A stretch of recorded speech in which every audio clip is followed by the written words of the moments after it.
The ArriveCan app, Canada's digital border processing tool, faced scrutiny today as the Auditor General unveiled her report on the nearly $60 million app, which was launched in April of 2020. As Hadi Azad tells us, the Auditor General says the project was so poorly managed, she can't tell the true cost of it. We didn't find records to accurately show how much was spent on what, who did the work, or how and why contracting decisions were made. And that paper trail should have existed. Federal Auditor General Karen Hogan says Ottawa's ArriveCan app was so poorly mismanaged that she can't tell what the final cost actually is.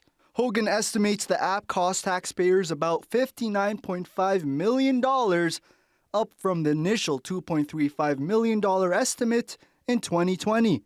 So I've been an auditor for a few decades. I've been the Auditor General for almost 4 years now. And I would tell you that this is probably some of the worst financial record keeping that I've seen. She says the federal government ignored its own policies and drove up the cost of the ArriveCan app by relying on dozens of outside contractors.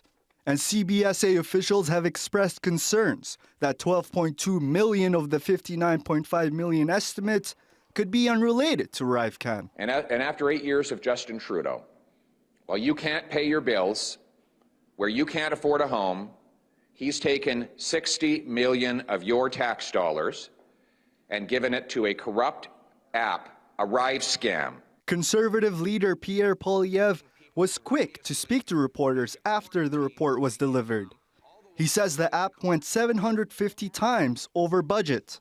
During question period in Parliament this afternoon, Canada's NDP leader Jagmeet Singh also went off on the Liberal government. Let's talk about the garbage decisions of this Liberal government. The Auditor General found that the Liberals wasted $60 million on an app, the ArriveCan app, that no one uses and doesn't work, all at a time when Canadians are struggling with their groceries and their rent. The federal government issued a statement saying, in part, the app was built during an extraordinary time and on an emergency basis. ArriveCan data was an integral part of Canada's monitoring program for the early detection and identification of new COVID-19 variants of concern. Between April 2020 and October 2022, 177 versions of the app were released, including one update in June 2022, where around 10,000 travelers were wrongfully instructed to quarantine. I'm Hadi Azad with CHCH News.